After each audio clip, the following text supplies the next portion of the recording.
السلام عليكم ورحمة الله.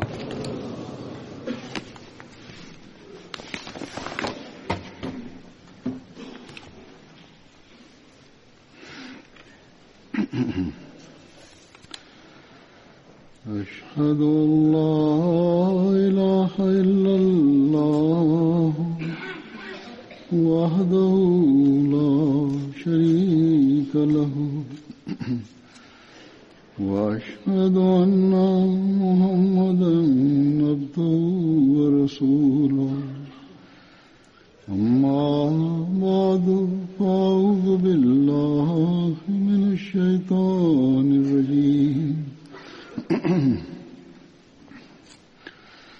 بسم الله الرحمن الرحيم الحمد لله رب العالمين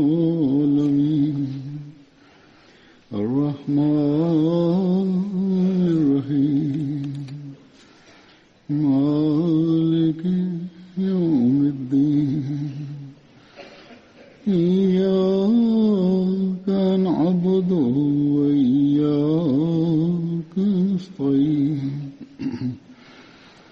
اهدنا الصراط المستقيم صراط الذين أنعمت عليهم غير المغضوب عليهم ولا الضالين.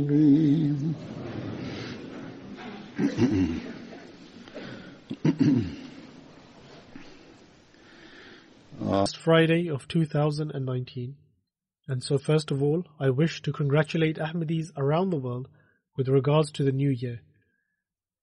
May God Almighty bless this year for us, and may it bring countless successes.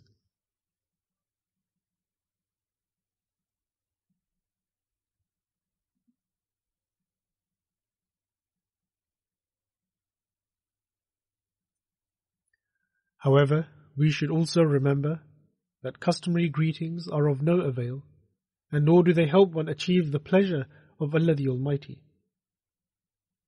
However, the real greeting for the new year is that we promise that we will endeavor to remove our weaknesses and the darkness in us after God Almighty has shown us the sun of another year and has enabled us to enter a new year.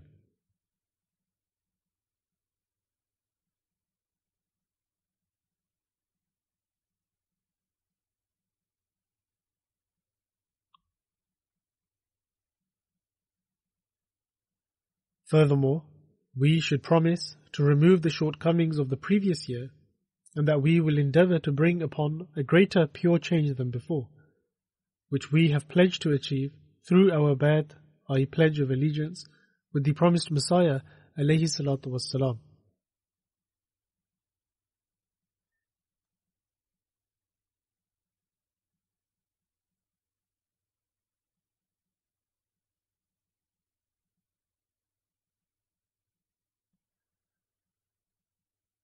The promised Messiah alayhi salatu wassalam states on one occasion as to how an Ahmadi ought to be. The promised Messiah alayhi salatu wassalam states, after having pledged allegiance, i.e. after having taken the bay'at, one should not merely believe that this community is true and that one can receive the blessings by simply believing in this much. In fact, after having entered into this community, one should endeavor to become virtuous and righteous. They should safeguard themselves against every form of evil and spend every day and night in humility. They should be soft-spoken and should make istighfar, i.e. seeking forgiveness, their habit, and offer supplications during their daily prayers. However, we can only offer supplications during our prayers when we fulfill the due rites of prayers and observe them assiduously.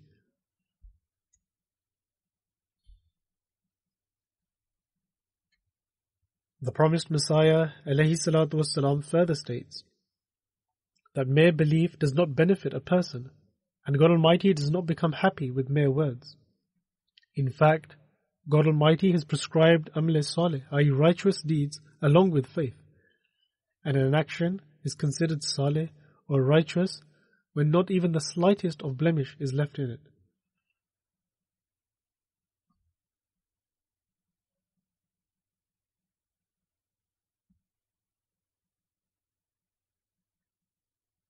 Thus, this is the standard, and this is the objective that we have to follow.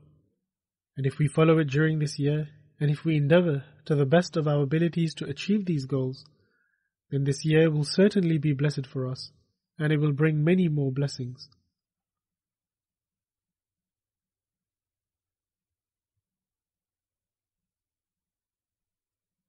However, if this is not the case, then as I said earlier, that our New Year's greetings will be just customary. And offering tahajjud, i.e. the pre-dawn voluntary prayer on the New Year's Eve, and then offering fajr in congregation, does not substitute for the entire year's good deeds. In fact, true righteousness lies in continuing this effort throughout the year as far as possible. Thus, may God Almighty enable us to do so, and may this year truly bring countless blessings in our personal lives, and may we also see exceptional successes for the community as well.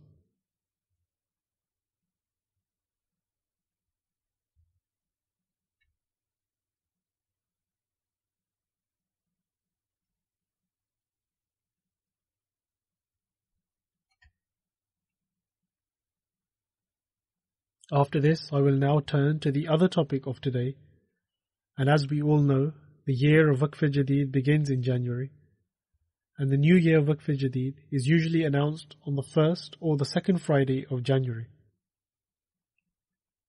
And by the grace of God Almighty, financial sacrifice is a distinctive feature of the community of the promised Messiah alayhi salatu wassalam. And why should it not be so? In this age, the promised Messiah alayhi salatu wassalam, in light of the commandments of the Holy Quran and the sayings of the Holy Prophet, peace be upon him, has given us a true understanding of this financial sacrifice.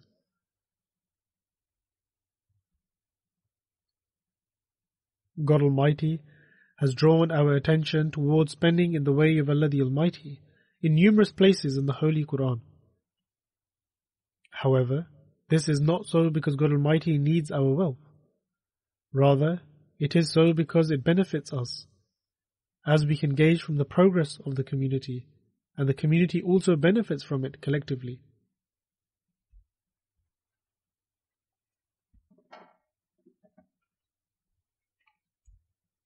Thus, God Almighty states in the Holy Quran, فَاتَّقُوا اللَّهَ مَا اسْتَطَعْتُمْ وَاسْمَعُوا وَأَطِيعُوا وَأَنْفِقُوا خَيْرًا لِأَنفُسِكُمْ وَمَنْ يُوقَ الشُّحَّ نَفْسِهِ فَأُولَٰئِكَ هُمُ الْمُفْلِحُونَ.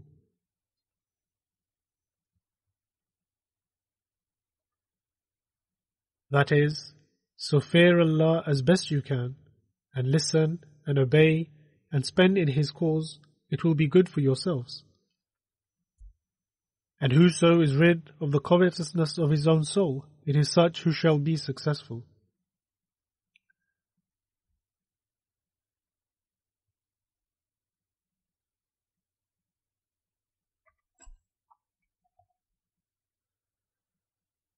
Then, in the following verse, Allah the Almighty states, إِن تُقْرِضُوا اللَّهَ قَرْضًا حَسَنًا يُضَاعِفُهُ لَكُمْ وَيَغْفِرْ لَكُمْ وَاللَّهُ شَكُورٌ حَلِيمٌ.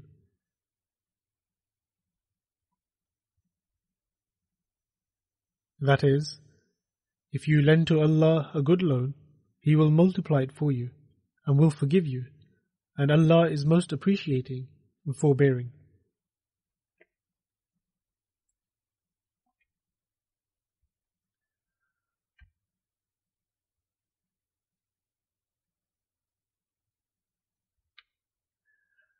Thus, God Almighty returns the wealth and multiplies it for one who spends it in His cause. And this financial sacrifice benefits us personally as well as enabling the progress of the Jamaat, which in turn serves as a means of the progress of the members of the Jamaat. Similarly, the Holy Prophet, peace be upon him, has stated that you should abstain from miserliness, as it was miserliness that destroyed previous nations. The Holy Prophet, peace be upon him, also stated on one occasion that you should protect yourself from the fire, even if it be by being able to sacrifice a half a date. Thus, even making a small sacrifice in the cause of God Almighty, and in order to acquire the pleasure of God Almighty, protects one from the fire. Hence, financial sacrifices are there to benefit us. Furthermore, drawing our attention towards financial sacrifices, the promised Messiah ﷺ states, "It is not possible for you to love wealth as well as to love God Almighty. You can only love one." The promised Messiah ﷺ then further states, "Fortunate is he who loves God. If one of you loves God and will spend in His cause, then I am certain that wealth will be blessed more than that of others." And the reason for this is that wealth is not acquired by itself. Rather, it is acquired through the will of Allah the Almighty. Thus, the one who leaves a portion of his wealth for the sake of God, he will certainly have it returned to him. However, the one who loves wealth and does not render his service in the cause of God Almighty as he should render, then he will certainly lose and waste that wealth.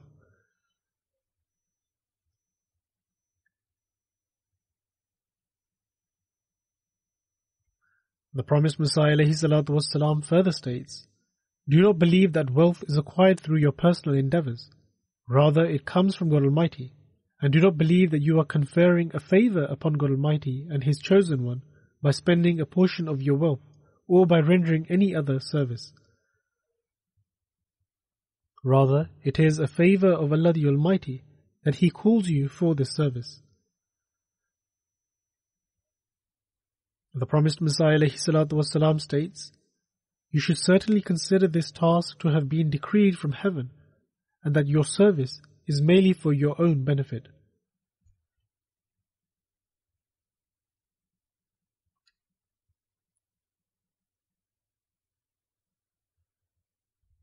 By the grace of God Almighty, those who have pledged initiation to the promised Messiah ﷺ have understood the spirit of sacrifices and services in an excellent manner, and they pay great attention towards making sacrifices. And this is not limited to those who have accepted Ahmadiyyat a long time ago.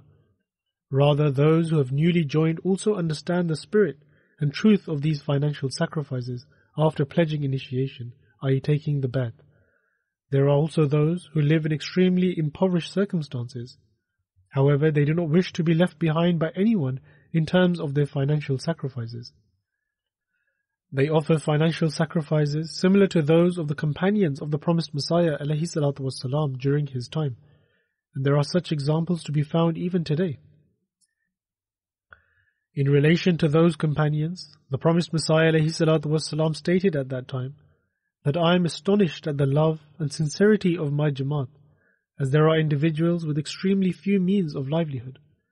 And the promised Messiah ﷺ then goes on to give an example by stating, such as Mian Jamaluddin, Khairuddin and Imamuddin Kashmiri. The promised Messiah ﷺ states that they live near my village, and these three brothers, who perhaps only earn 3 or 4 annas daily, yet they earnestly contribute towards the monthly chanda, i.e. financial contribution.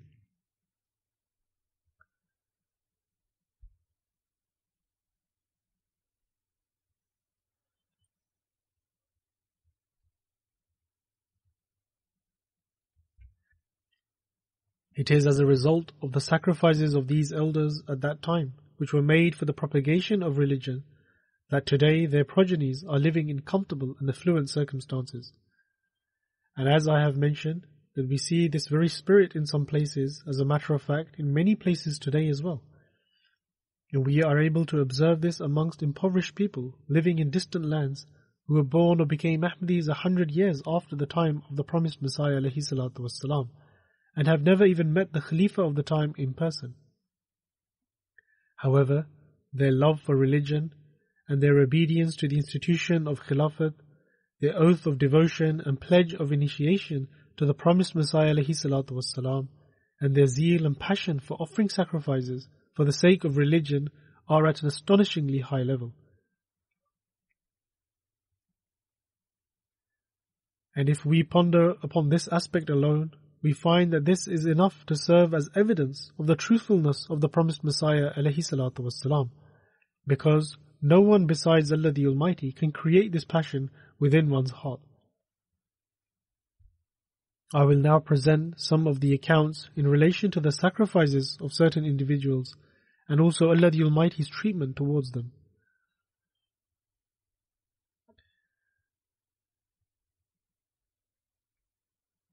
Rempong Sahib, who is an Ahmadi member from Ghana, states that a few years ago I had to pay a fee of £5,000 for my studies. And even though I was working at the time, but my income was not enough. Therefore, even if I had collected my salary over 12 months, I would not be able to accumulate this amount. Nonetheless, I received a loan of £3,000 from the bank, and 40% of my salary was taken to pay off the loan every month. But regardless of this, I paid my chanda based on my net income. He did not care that 40% of it was taken away. He further states, one day I went to the mission house in Kumasi, this is a city in Ghana, and there the circuit missionary reminded me of my promise for Waqf Jadid. At the time I put my hands in my pocket and found a sufficient amount for my promise. However, I thought that if I contribute this amount towards chanda, then I will not have enough money to pay for the fare for the next few days in order to reach my job. He says that nevertheless, I immediately contributed this amount towards the chanda, and while I was on my way home from the mission house, I received a message on my phone that an amount had been transferred to my bank account, which was 5 times greater than the amount I had contributed towards the chanda. So just as the promised Messiah ﷺ had mentioned that God Almighty returns it and increases it by many folds. He further states, I thought that this amount might have mistakenly been transferred by the bank, which they would withdraw later as my salary had already been transferred into my account. However, when I went to work the following day, I found out that I received this amount from the government, which was an outstanding payment from the previous months. Upon this, I expressed my gratitude towards God Almighty, as He enabled me to contribute the amount for chanda, despite my state of fear. And since that day, I pay great attention towards my promises and towards contributing to the chanda. Now this is a gentleman from Africa and lives so far away.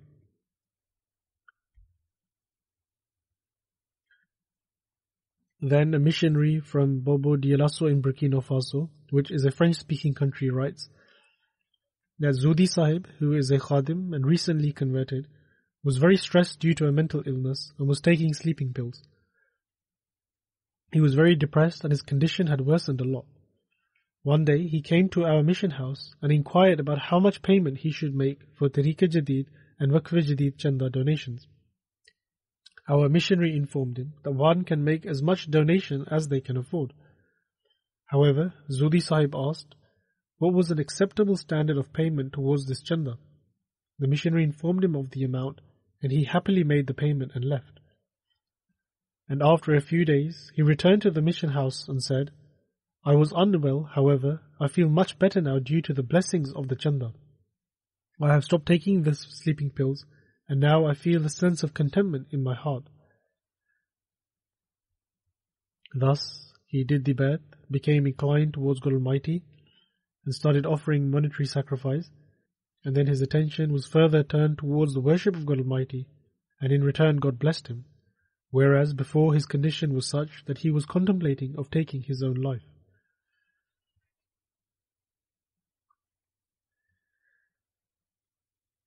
Next, a member of the Jamaat from the UK writes that a short while ago I was reminded over the phone to offer Chanda Tariqa Jadid and was informed of the total amount I had paid last year.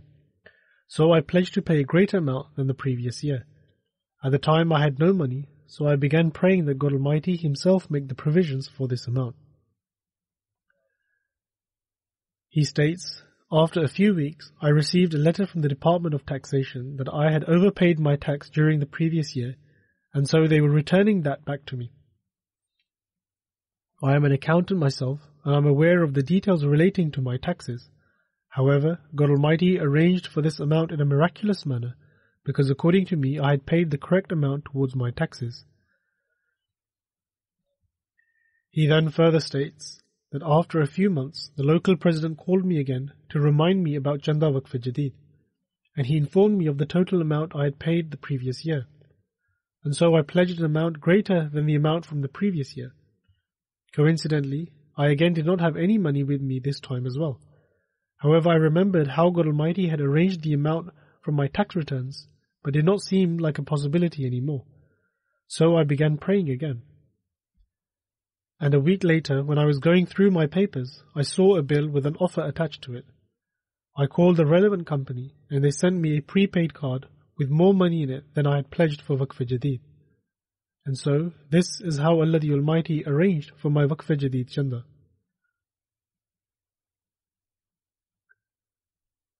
Therefore, such incidents are not only to be witnessed in Africa, rather they are witnessed everywhere by anyone who desires to offer financial sacrifices wholeheartedly.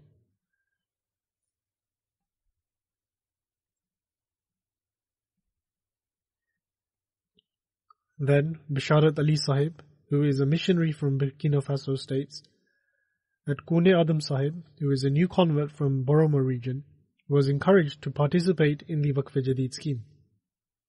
And so, the money that he would pay to the Maulvi, i.e. the Muslim cleric of the village every year, he began to contribute that towards the Waqf Jadid scheme. However, after having done the Bai'at, he began donating that same amount towards Chanda. His father was really angry when he found out about this, and therefore his father gave a portion of the land to him and severed all ties with him. He says that he harvested his crops, and by the grace of God Almighty, the produce was excellent, and it rained heavily in some areas and ruined the harvest. However, there was no damage to the portion of the land he owned. Moreover, even the areas that were covered by water were still not ruined.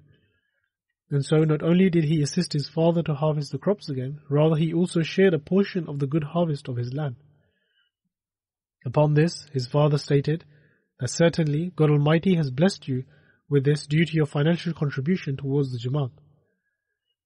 And his father conceded to this and also stated that your community is on the right path, and now you should always remain loyal to it. I, however, cannot leave the Maulvi due to some constraints. Some people are restricted due to Asian customs and traditions, and even this year he has pledged an amount twice as much as last year.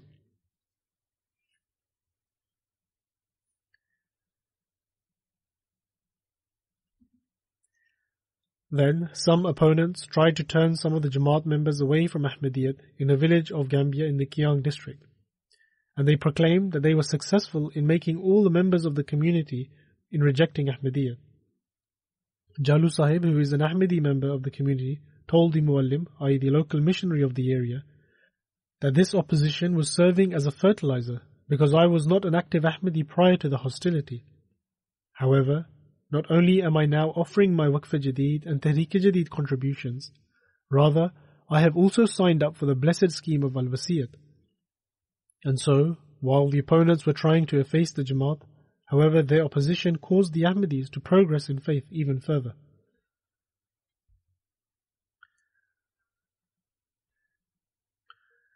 Then there is a country named Guinea-Conakry, and a member of the Jamaat, Akubi Sahib, says, when the missionary in charge there presented my sermon, i.e. Hazur Anwar's sermon from last year regarding Waqf Jadid, wherein various stories of financial sacrifices were presented, it had a deep impact on me. The next day I was preparing to head for a business trip to Sierra Leone and realized I had only $300 for the trip and still was in need of more money.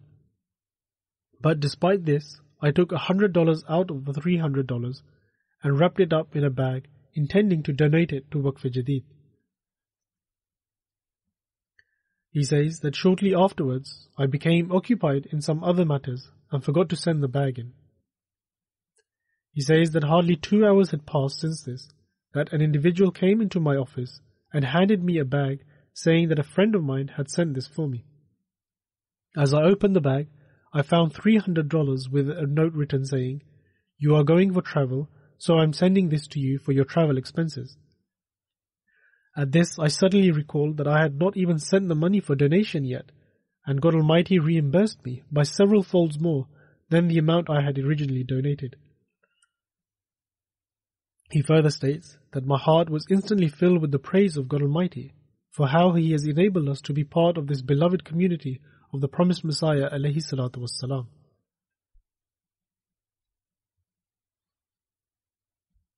And so this is how God Almighty continues to increase the faith of people. And these people are realizing what the promised Messiah alayhi salatu wassalam has explained to us, that the wealth comes from God Almighty alone.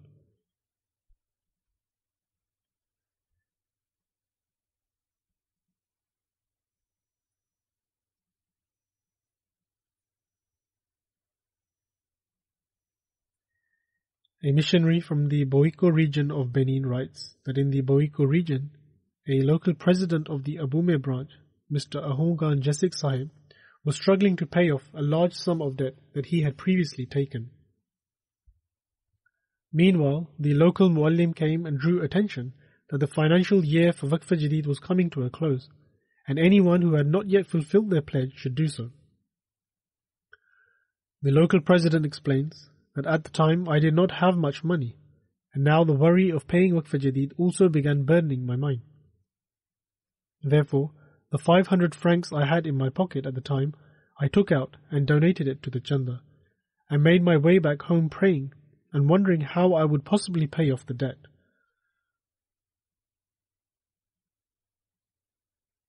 He further states, the very next day I received some temporary employment, and the total salary for which was just above the amount I was in debt. And so I agreed to the work, and was able to complete it in a few days. Thus my entire debt was paid off, and I was able to gather enough surplus to even arrange for ration in the house. He says, I have now realized that all of this was purely due to the blessings of Chanda. Thus, these people do not merely believe such incidents to be random coincidences. Rather, they believe that it is God Almighty who is arranging this for them.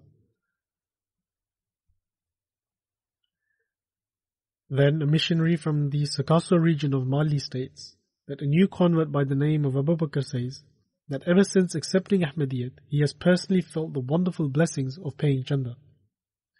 He says, every year in the monsoon season, one of my sons would become severely sick, and large amounts of money would be spent trying to cure him, while the cost of the stress and absence from work was a separate problem in of itself. Yet, ever since I've started contributing to the various Chandas, my son no longer gets sick, and there is not even a shadow of a doubt that this is a result of the blessings of spending in the way of God Almighty.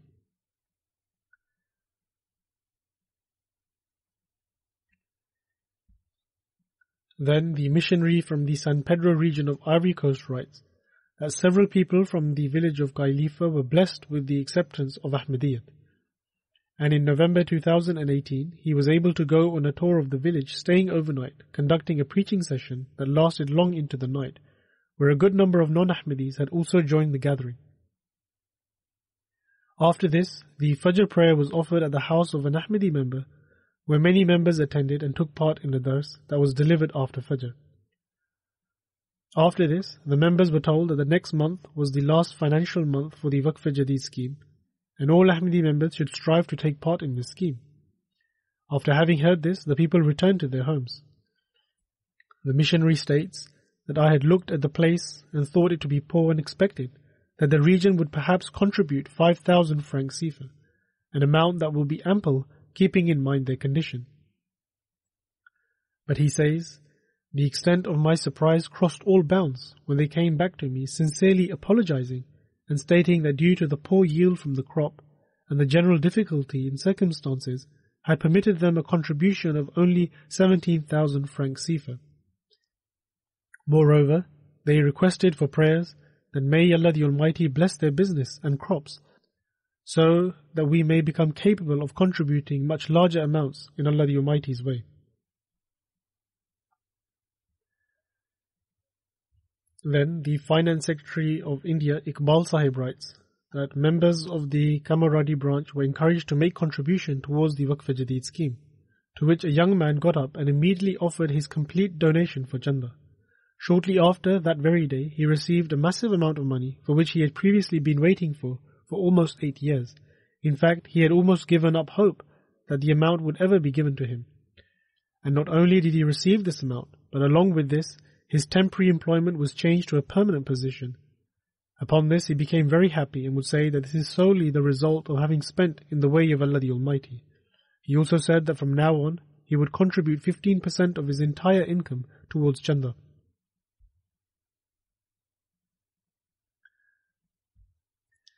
The missionary from Romania, which is in Eastern Europe, writes of a local Ahmadi there named Fahim Sahib, who works in the field of Romanian tailoring and contributes regularly to the chandas with complete sincerity and happiness. He says that never has there been a need to remind him of contributing to any chanda, for he always pays it on time. Moreover, he practices a tremendous degree of civility in presenting the amount by putting it in a simple bag or white envelope, upon which he imprints neatly the words of financial sacrifice. He wrote this letter to me, and the missionary makes reference to that same letter. In this letter he had written that by Allah the Almighty's grace, I pay my financial contributions, and ever since I started paying these contributions, I have observed that along with offering them for the pleasure of Allah the Almighty, the number of my customers increases as well. There is a special grace in my income. On the one hand, I empty my pockets to spend in the way of God Almighty, and on the other, God returns that same amount back into my pockets with even more, because after I contribute, even more customers file in. And so, despite living in European nations and spending their lives in the midst of materialism, these are the people whose faith, after having guided them to Ahmadiyyat, God is granting steadfastness and strength by His grace.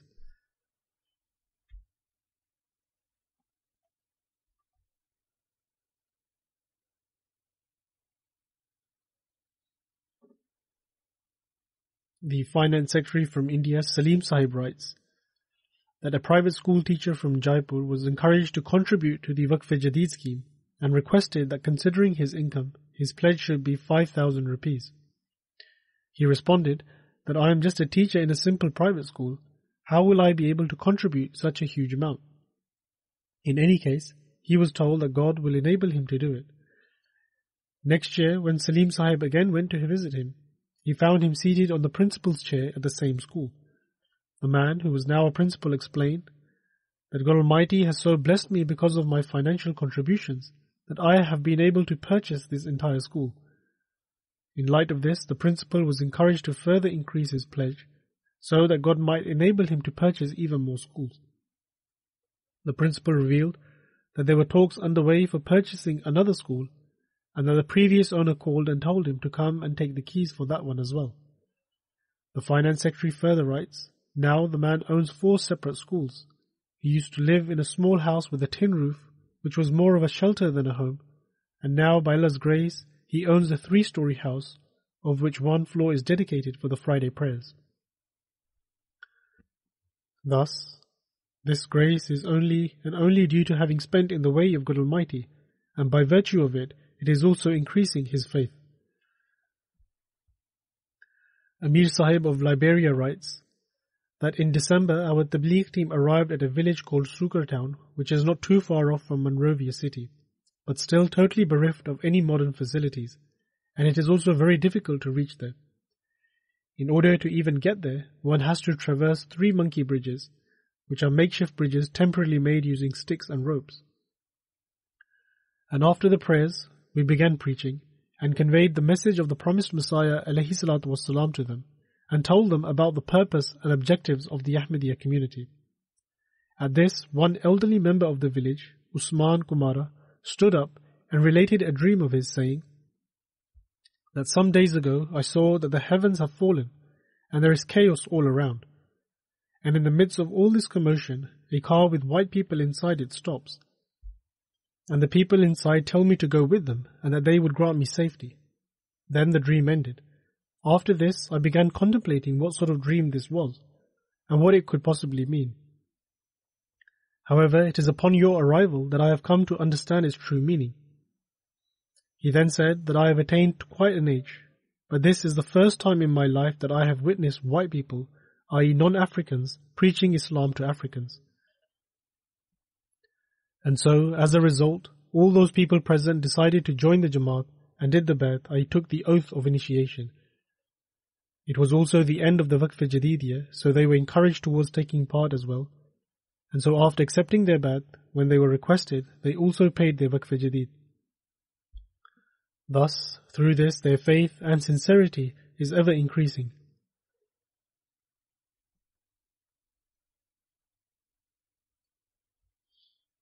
Then, the National President of Lajna Imaila Canada, which is the women's auxiliary organization in Canada, she writes that while touring a certain Jamaat, one woman told her that her 12-year-old daughter had won an $80 prize from her school, and she wanted to buy something with it, but upon encouragement from the Waqf-e-Jadid secretary, she decided to spend the entire amount towards Waqf-e-Jadid. The National President relates that God also blessed her in return, and the next day the little girl obtained first position in the Abdus Salam Science Fair and received a $300 reward, and thus God Almighty reinforced her faith and her belief. Nowadays, a game called Fortnite is being played regularly amongst the youth, in which their money is going to waste. And parents, as well as the auxiliary organizations such as Khudam al-Ahmadiyya in particular, must refrain them from doing so, because one step leads to another, where they will eventually get hold of bank cards and spend the money on it. In fact, a few days ago an article was published in which a survey was quoted showing that certain groups were forming which get in contact with the youth, and having incited them into using bank cards, they gain access to the bank accounts of their parents. And only some time later do the parents realize that money is missing from their bank account. And this is as a result of this game, which is becoming like a drug-like addiction amongst the youth, where not only is their time being wasted and dangerous thoughts are creeping into their minds, on top of that some of their parents have even suffered a great deal. Hence, one must avoid this and instead instill in children the habit of spending in the way of Allah the Almighty, which He Himself draws our attention to, especially to schemes such as Waqf-e-Jadid.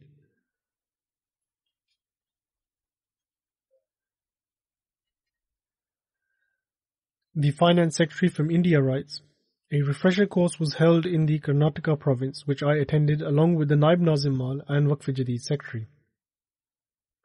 There, the Naib Nazim Mal mentioned in the house of the local Muallim that there were severe rains in Kerala causing terrible destruction, and for this reason there has been difficulty in receiving the donations for Waqf-e-Jadid.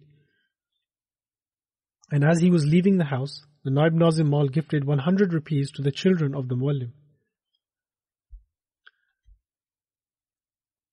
He further states, later on I returned to the Jamaat on tour, and the children of the Muallim donated the 100 rupees towards Waqf-e-Jadid, which was gifted to them, saying that due to the flood, the situation in Kerala is not so good. We therefore wish for you to accept this chanda from us. Therefore, despite their young age, they had understood the significance of giving chanda.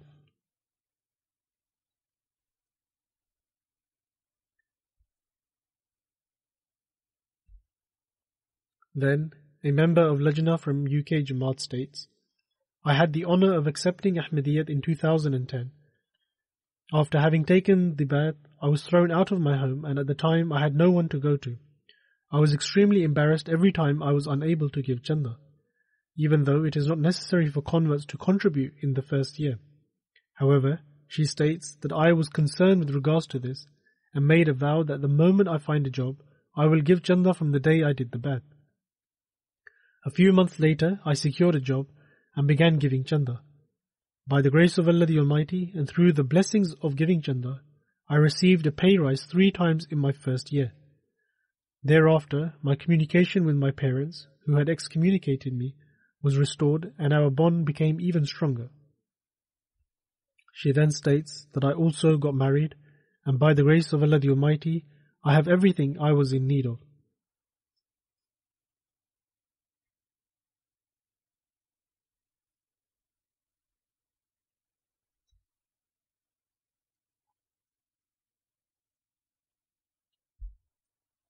Then the local Muallim from the Cape Mount county of Liberia says that the Nagbina Jamaat were reminded with regards to the Waqf-e-Jadid, and a few days later a sincere Ahmadi woman named Moso Kumara Sahiba told me that when you spoke about the blessings of financial sacrifice, whilst urging us to contribute to Waqf-e-Jadid, others were making their donations, whilst I had nothing, and was therefore unable to contribute. She says that, but last night I had a dream where I saw you coming once more, and I donated $100 Liberian in chanda. However, I was left astonished when I woke up in the morning, as I did not have the money to make such a contribution. But it was only by the grace of Allah the Almighty that a few moments earlier someone came and gave me $500 Liberian from my son, i.e. from the woman's son. Thus, I donated $100 Liberian in fulfillment of the dream.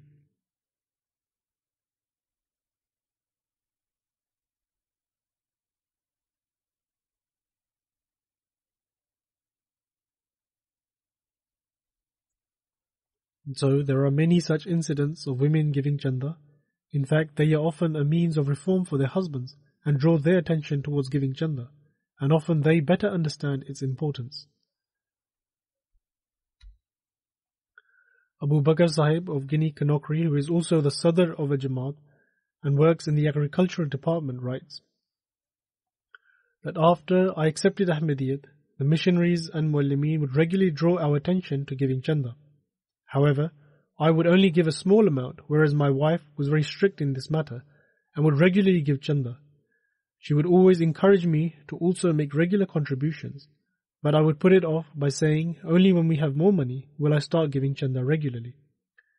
Her answer would be that the only way we will have more money is when we first give the due rights to Allah the Almighty. In this way, my wife made me start giving chanda.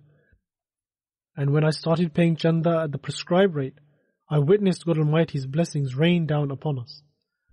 And so, the crops of those who were better educated than me and who had degrees in agriculture did not bear the same fruit as the ones God Almighty had begun granting this humble self of little understanding. Now, I only bring back home the harvest once I have taken it all into account, given it in chanda to the local missionary, and brought back the receipt.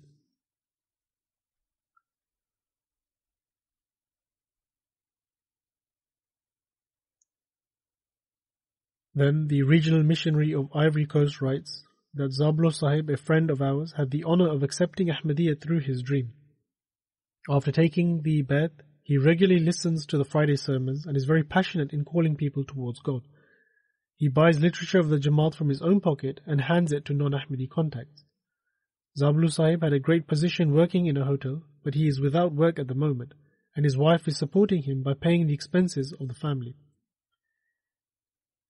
But a few days ago he spoke to me over the phone saying that he is sending 30,000 francs for Waqf-e-Jadid scheme.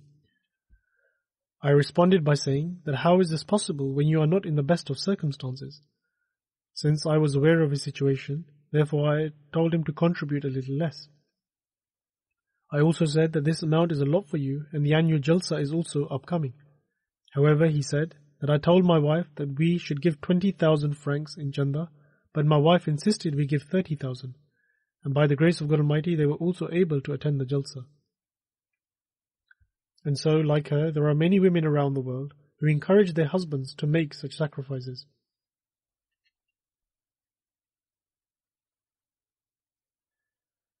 Then the Sadr of the Australia Jamaat writes, a sincere member had already made his contribution towards Waqf-e-Jadid on 20th December. However, when the members of the Amla were once again especially encouraged to pay the remainder of their promises, and they were contacted, subsequently he donated a huge sum of money. And the following evening I received a phone call from him where he was very emotional and told me that God Almighty had returned in a single day the chanda he had given for Waqf-e-Jadid. He said that he has been running a food takeaway shop for the last 3 years, but in that time not a single day has passed where so many customers had come, as had done so after he gave chanda this time.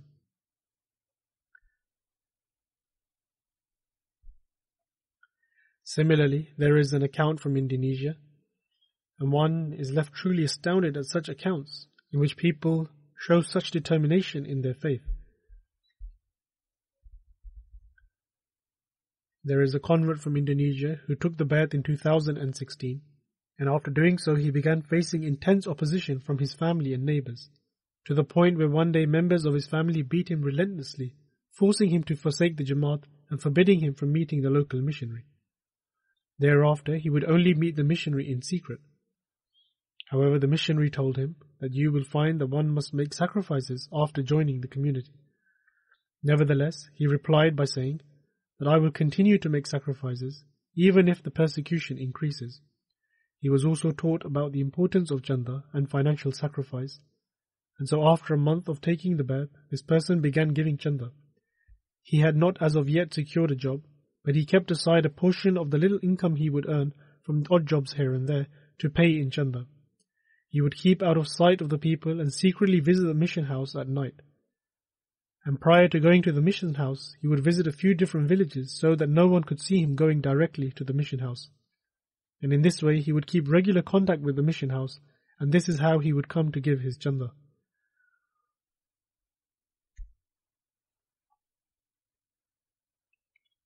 Then there is another account which demonstrates just how God Almighty on occasions inspires even those who are not Ahmadi. A missionary from Mali Jamaat writes that Hazur's last year's sermon on Waqf-e-Jadid was playing on Radio Ahmadiyya Kita. During that time, the chief of a village, situated 45 kilometers from the town, rang and invited us to preach in his village. When we went to preach in the village, the chief said in an emotional tone that the Khalifa was narrating the faith-inspiring incidents from all over the world, and so listening to those incidents had an extraordinary impact on the people of our village. There were Ahmadi radio stations there, and they were listening to them, and so they said that the village people were regretful that they had not taken part of this blessed scheme. That is why we have called you here. There was also a Tabligh program held on the same day, and by the grace of Allah the Almighty, 50 people accepted Ahmadiyyat. And then the people of the village immediately gave 1 bag of maize and 1,000 franc in the blessed scheme of Waqf-e-Jadid.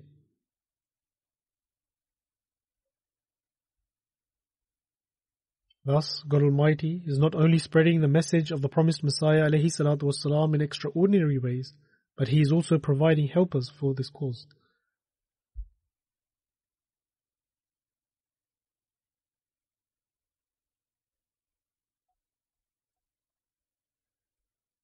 Then the missionary from Benin writes that the Jamaat in Lokosa was encouraged to take part in the Waqf-e-Jadid scheme, and our regional Jalsa, i.e. convention, was only a few days away.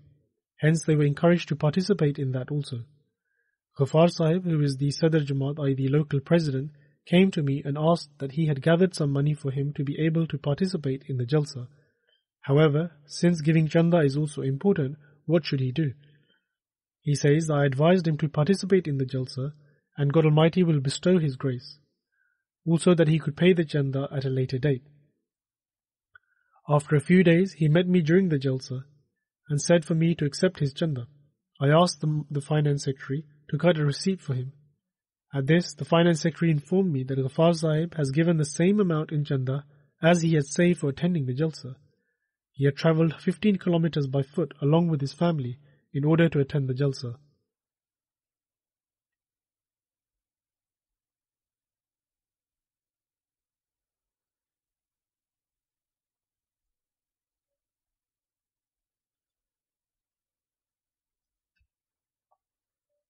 These are the people who God Almighty has granted the promised Messiah ﷺ. They listen to the words of God Almighty, His Messenger ﷺ, and the promised Messiah ﷺ, and then, in order to purify themselves, they are prepared to offer every kind of sacrifice. In reality, these are the very people who fulfill the rites of their birth.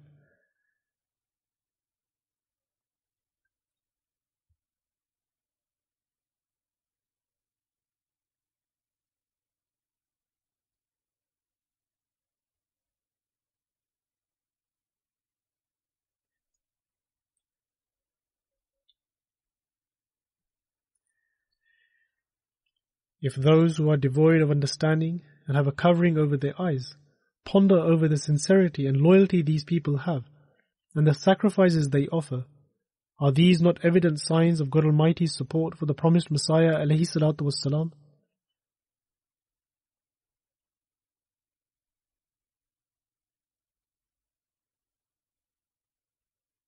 If their judgment was not impaired, they will be able to see that this alone is proof of the fact that the promised Messiah ﷺ was sent by God Almighty.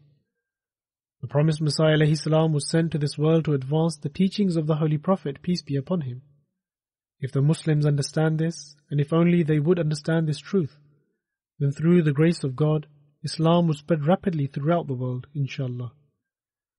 And inshallah, we will see the reverse of what we are witnessing today, in which Muslims and the name of Islam is being ridiculed.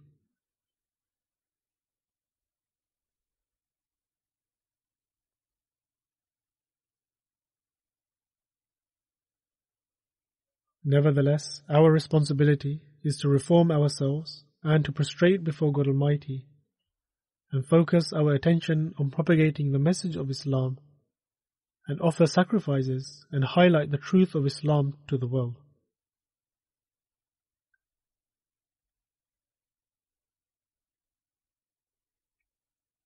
I shall now present some facts and figures for Waqf-e-Jadid. By the grace of God Almighty, the 61st year of Waqf-e-Jadid concluded on 31st December 2018, and the members of the Jamaat were enabled to make a total sacrifice of £9,134,000. There was an increase of £271,000 from last year's total collection. Pakistan has continued to maintain its top position. However, apart from them, the first 10 positions of the countries is as follows. Number 1 is UK. Germany held first position for Tehreek-e-Jadid, and the Amir Sahib of UK said that inshallah that they will come first in Waqf-e-Jadid, and by the grace of God Almighty they have come top by a great margin. May God Almighty bless the members of the Jamaat and their wealth, and enable them to excel in the future as well. Number 2 is Germany, then USA, Canada.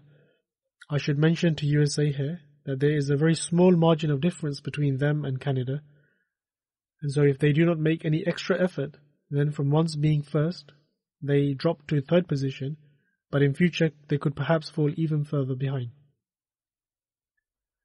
Then number 5 is India, number 6 is Australia, then Indonesia, then a country from Middle East, number 9 is Ghana, and then number 10 is another country from Middle East.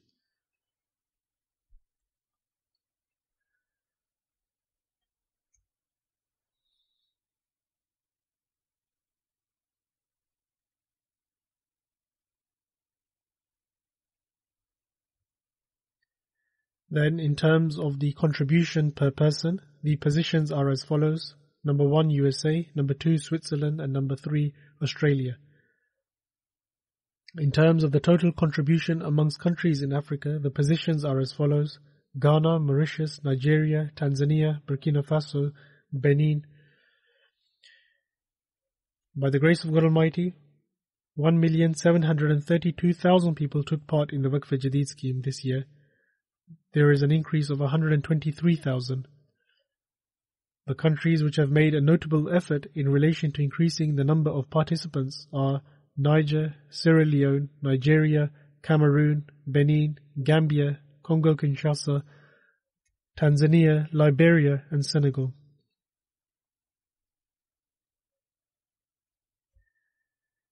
The collection of the chanda for the adults and children is recorded separately, particularly in Pakistan and now also in Canada. In terms of collection from the adults, the first 3 positions of the Jamaats in Pakistan are Lahore, Rabwa, and then Karachi. And the position of the provinces of Pakistan is as follows: Sialkot, Islamabad, Faisalabad, Rawalpindi, Sargodha, Gujranwala, Multan, Hyderabad, Mirpur Khas, and then Dera Ghazi Khan.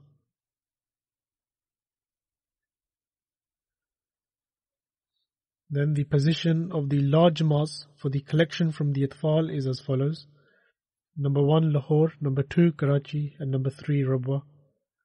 And the positions of the provinces is as follows: Islamabad, Sialkot, Rawalpindi, Sargodha, Gujranwala, Hyderabad, Dera Ghazi Khan, Shekhupura, Umarkot, and then Nankana Sahib. The first 10 positions for the large Jamaats in UK are as follows in terms of their total contribution.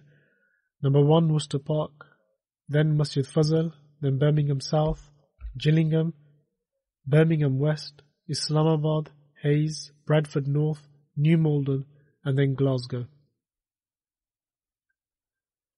And the positions for the regions is as follows: London B, London A, then Midlands, then North East, and then Middlesex.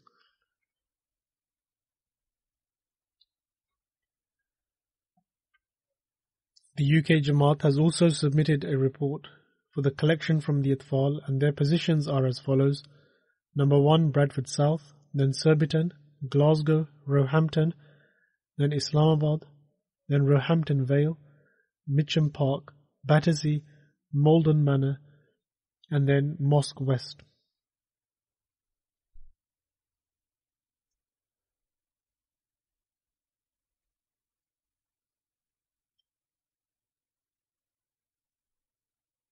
Then the first 5 regions of Germany are Hamburg, Frankfurt, Wiesbaden, Moorfelden, then Waldorf, and then Dietzenbach.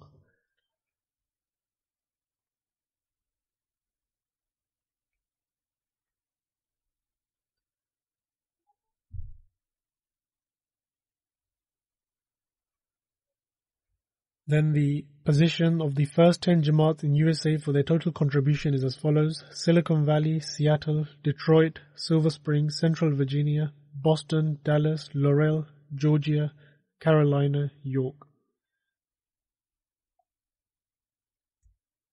Then the positions of the regions in Canada for their total contribution is as follows: Vaughan, Calgary, Peace Village, Brampton, and then Vancouver. Then the position of the large Jamaats in Canada are as follows: Durham, Windsor, Bradford, Edmonton West, Saskatoon North, Saskatoon South, Montreal West, Milton West, Hamilton West, and Abbotsford. Then the top 5 positions for the collection from the Atfal is as follows: Durham, Milton West, Bradford, Hamilton South, and Saskatoon. Then the positions for the districts in India is as follows: Kerala, Jammu Kashmir, Karnataka, Telangana, Tamil Nadu, Orissa, West Bengal, Punjab, Delhi, and Uttar Pradesh. And the positions of the Jamaat in India for the total collection is as follows: Number 1 is Hyderabad, number 2 is Qadian, number 3 is Patta-Pariyam, number 4 is Calicut, number 5 is Kolkata, number 6 is Bangalore, number 7 is Chennai, number 8 is Kerala, number 9 is Rashinagar, and number 10 is Delhi.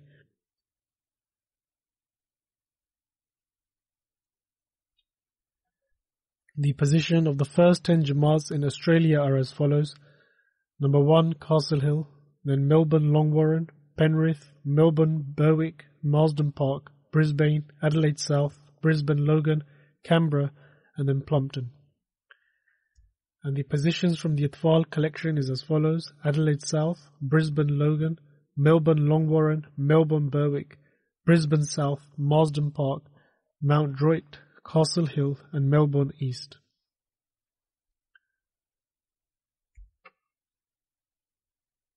Since these names have been written in Urdu, therefore there is possibility that some may have been mispronounced, but those local Jamaats will nonetheless have been informed. May God Almighty bless all those who have taken part and their wealth, and enable them to offer exemplary sacrifices in the future as well.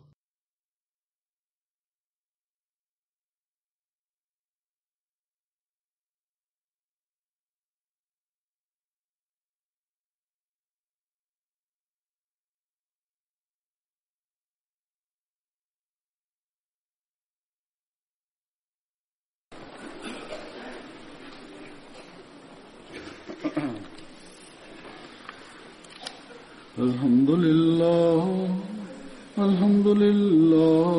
نحمده ونستعينه ونستغفره ونؤمن به ونتوكل عليه ونعوذ بالله من شرور أنفسنا ومن سيئات أعمالنا من يهده الله فلا مضل له ومن يضلل فلا هادي له ونشهد أن لا إله إلا الله ونشهد أن محمدا عبده ورسوله عباد الله رحمكم الله إن الله يأمر بالعدل والإحسان وإيتاء ذي القربى وينهى